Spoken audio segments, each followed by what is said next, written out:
Hi friends, इसके पहले हम आप लोग को पढ़ा चुके थे पदार्थ किसे कहते हैं, पदार्थ को कितने भागों में बांटा गया है, भौतिक रूप से पदार्थ कितने प्रकार के होते हैं, उनकी विशेषताएं क्या होती हैं। ये सारे विशेष रूप से हम ये सारा चीज़ पढ़ा चुके थे।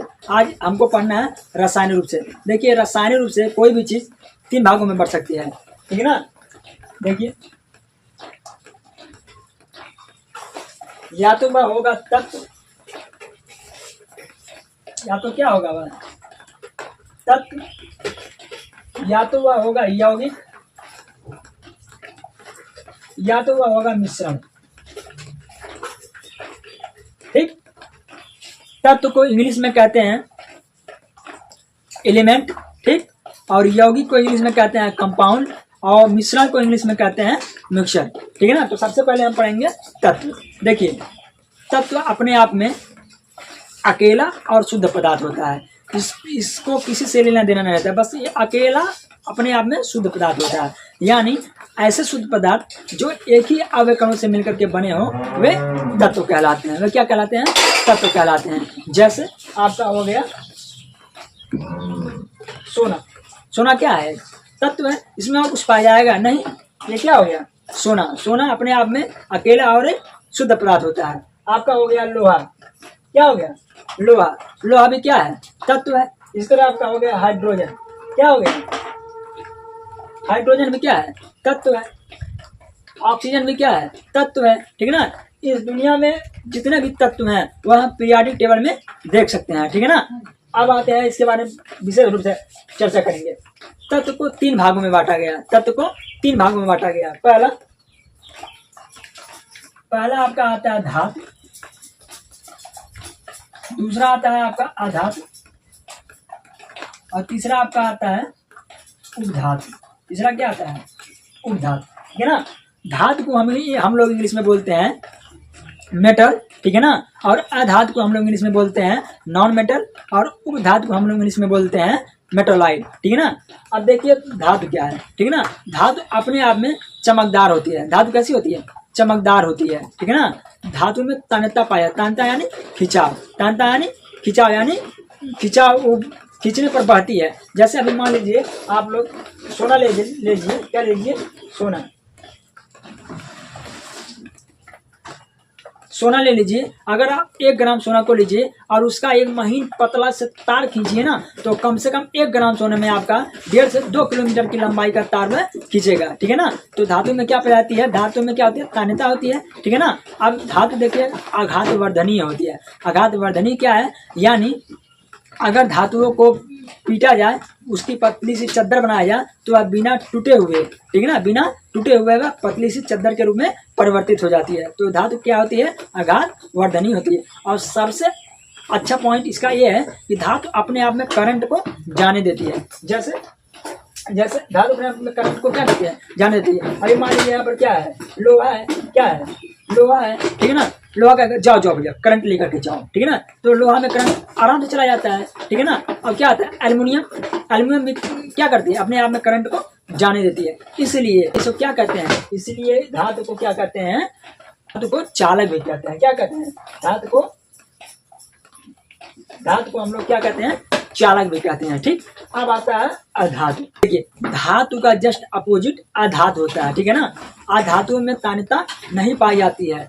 अधातु में चमक नहीं होती है। अधातु में आघात वर्धनीय नहीं होता है। अधातु क्या होती है? भंगुर होती हैं। अगर इस पे हथौड़े से चोट किया जाए तो यह टूट के बिखर जाती हैं। इसलिए ये भंगुर होती हैं और ये अपने आप में करंट को नहीं जाने देती हैं। इसलिए अधातु को हम लोग कुचालक भी कहते हैं। क्या कहते हैं? कुचालक कहते हैं, ठीक है ना। अब आया क्या? उपधातु। क्या आया? उपधातु। यानी इसमें धातु का और अधातु का दोनों का हल्का हल्का गुण पाया जाएगा उपधातु में, ठीक है ना।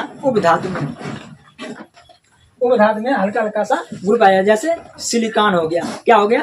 सिलिकॉन। सिलिकॉन मोबाइल देखे हैं, मोबाइल में जो सिम और चिप और बैटरी लगी होती है उस पर हल्का हल्का पीला पीला सा लगा होता है, वह सिलिकॉन होता है। तो मोबाइल को क्या, मोबाइल को मूझ के करंट चाहिए नहीं, मोबाइल को हल्का हल्का करंट चाहिए, इसलिए उपधातु को हम लोग अर्धचालक कहते हैं। क्या कहते हैं? अर्धचालक कहते हैं। देखिए धातु क्या, आप सोचिए धातु क्या है? धातु में एक अकेला और शुद्ध पदार्थ होता है, ठीक है ना। धातु में, धातु अपने आप में करंट को जाने देती है, ठीक है ना। जैसे आपका हो गया लोहा हो गया, एल्युमिनियम हो गया, ठीक। अब आता है अधातु। अधातु क्या होता है? यह उष्मा का उचालक होता है, इसमें ये अपने आप में करंट को नहीं जाने, जैसे ऑक्सीजन, ऑक्सीजन में करंट फ्लो नहीं होता है, ठीक है ना। अब आता है आपका उपधातु। उपधातु क्या होता है? धातु अधातु दोनों का ग्रुप आ जाता है, ठीक है ना। इसमें करंट हल्का हल्का चाहिए, ठीक है ना। जिस हल्का हल्का, जैसे सिलिकॉन, जैसे क्या हो गया? सिलिकॉन हो गया, ठीक है ना। इसलिए इसको क्या कहते हैं? अर्धचालक कहते हैं। अब नेक्स्ट पॉइंट आता है हमारा यौगिक, ठीक है ना। क्या आता है? यौगिक। पॉइंट हमारा क्या है? यौगिक यानी कंपाउंड। समझ लीजिए कि यौगिक मीन्स फार्मूला। यौगिक मीन्स फार्मूला। जब दो या दो से अधिक तत्वों को रासायनिक संयोग कराने पर किसी नए फार्मूले का निर्माण हो, वह क्या कहलाता है? यौगिक कहलाता है। क्या कहलाता है? यौगिक कहलाता है। जैसे यहाँ देखिए, जैसे यहाँ हमारा क्या है? सोडियम। सोडियम हमारा क्या है? तत्व है। क्लोरीन क्या हमारा? क्लोरीन क्या हमारा? तत्व है। जब दोनों को आपस में मिला गया तो हो गया सोडियम क्लोराइड। क्या हो गया? सोडियम का क्लोराइड हो गया, यानी साधारण नमक हो गया, ठीक है ना। इसी तरह हमारा हो गया हाइड्रोजन। हाइड्रोजन हमारा क्या है? एक प्रकार का तत्व है, ठीक है ना। और हमारा क्या है? ऑक्सीजन। क्या है? ऑक्सीजन। ऑक्सीजन भी हमारा एक प्रकार का क्या है? तत्व है। और जब दोनों को रासायनिक रूप से संयोग कराया गया तो जल का निर्माण हो गया, ठीक है ना। यानी जब दो या दो से अधिक तत्वों को रासायनिक रूप से संयोग कराने पर किसी नए फार्मूले का निर्माण होता है, उसी को कहते हैं यौगिक। क्या कहते हैं? यौगिक। बस फार्मूला बनना चाहिए, ये जान लीजिए। फार्मूला तैयार हुआ, यौगिक बन गया, ठीक है ना। अब इसके आप देखिए, यौगिक को दो भागों में बांटा गया है। यौगिक को दो भागों में बांटा गया है। पहला आपका आता है अकार्बनिक। पहला आपका आता है अकार्बनिक यौगिक। क्या आता है? कार्बनिक यौगिक। और दूसरा हमारा आता है कार्बनिक यौगिक। दूसरा क्या आता है? कार्बनिक यौगिक, ठीक है ना। अकार्बनिक यौगिक को इंग्लिश में इनऑर्गेनिक कंपाउंड कहते हैं, ठीक। और कार्बनिक यौगिक को इंग्लिश में ऑर्गेनिक कंपाउंड कहते हैं, ठीक। किताबी अब इसकी परिभाषा पढ़ेंगे अकार्बनिक की, तो यौगिक जो हमें पृथ्वी के प्रॉपर्टी से प्राप्त होता हो वे अकार्बनिक यौगिक कहलाते हैं। जैसे कैल्शियम कार्बोनेट हो गया, नमक हो गया, ये सब हमें किससे प्राप्त होते हैं? पृथ्वी की प्रॉपर्टी से प्राप्त होते हैं, इसलिए इन्हें अकार्बनिक यौगिक कहते हैं। दूसरा आता है हमारा कार्बनिक यौगिक। ऐसे यौगिक जो हमें पौधों से और जंतुओं से प्राप्त होते हैं वे हमें क्या कहलाते हैं? वे कार्बनिक यौगिक कहलाते हैं। ये था किताबी भाषा। सिंपल से समझिए, जिसमें कार्बन दिख गया वो है कार्बनिक, और जिसमें कार्बन नहीं दिखा वह क्या है? अकार्बनिक। जैसे अकार्बनिक में आया क्या था? नमक ना। तो यहाँ हो गया आपका NaCl। क्या हो गया? NaCl। इसमें कहीं आपको कार्बन दिख रहा है? नहीं दिख रहा ना। इसमें कहीं कार्बन दिख रहा है? नहीं। तो ये क्या हो गया? अकार्बनिक यौगिक हो गया। क्या हो गया? अकार्बनिक यौगिक हो गया। उसके बाद इसमें क्या है? हो गया मेथेन। क्या है? मेथेन ही तो है। CH4 मेथेन ही तो है। तो इसमें कार्बन दिखा या नहीं दिखा? कार्बन दिखा ना। कार्बन दिखा ना। बस ये जान लीजिए कि जिसमें कार्बन दिखा वो हो गया कार्बनिक यौगिक, और जिसमें कार्बन नहीं दिखा वह हो गया अकार्बनिक यौगिक। लेकिन एक बात का और ध्यान दीजिएगा, कार्बन हमेशा अकेला होता है। कार्बन हमेशा अकेला होता है। अगर किसी कैपिटल C के साथ कोई स्मॉल लेटर आ रहा है तो वह कार्बन नहीं रह जाता है, ठीक है ना। कार्बन हमेशा अकेला ही होता है। अब आगे पढ़ेंगे क्या? मिश्रण यानी मिक्सचर। मिश्रण यानी मिक्सचर। देखिए, मिक्सर यानी बिना फार्मूले का, कोई फार्मूला नहीं, ठीक है ना। जैसे आपका मिल्क हो गया, क्या? दूध। दूध का कोई फार्मूला नहीं हो, दूध का कोई फार्मूला होता है? नहीं होता है। तो क्या हो गया? मिश्रण हो गया। जूस। जूस का कोई फार्मूला होता है? कोई फार्मूला नहीं होता, तो इसमें चला गया मिश्रण में, ठीक है ना। शरबत।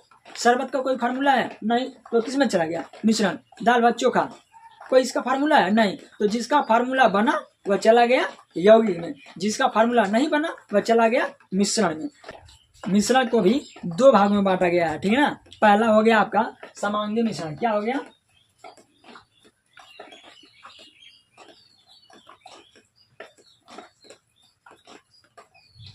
समांगी मिश्रण। और दूसरा आपका हो गया विषमांगी मिश्रण।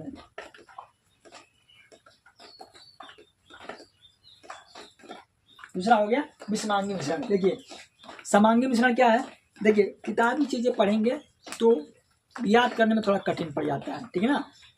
तो अपनी भाषा में समझाते हैं। देखिए समांगी मिश्रण वो है कि जो किसी चीज को मिलाने पर, ठीक है ना, किसी चीज को मिलाने पर वह पूरी तरीके से मिल जाए, ठीक है ना, और उसको हम अलग अलग ना कर पाए, वो होता है समांगी मिश्रण। क्या होता है? समांगी मिश्रण, ठीक है ना। जैसे चीनी लीजिए और पानी लीजिए, दोनों को मिलाइए, ठीक है ना। मिलाने के बाद वह आपस में क्या हो जाएगा? मिल जाएगा। और मिलने के बाद हम उसको अलग, चीनी और पानी को हम लोग अलग अलग नहीं कर पाएंगे, तो किसमें हो गया? समांगी मिश्रण हो गया। क्या हो गया? समांगी मिश्रण।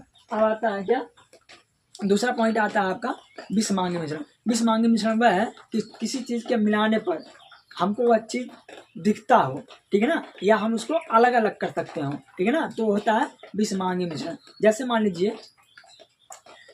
लीजिए चावल है, ठीक है ना, और दाल है, दोनों को मिलाएंगे और दोनों को मिलाने पर कितनों मिक्स कर दें, मिक्स करने के बाद भी हम लोग उसको अलग अलग कर सकते हैं, यानी वो हमको दिखाई देता है, तो वो आ जाएगा किसमें?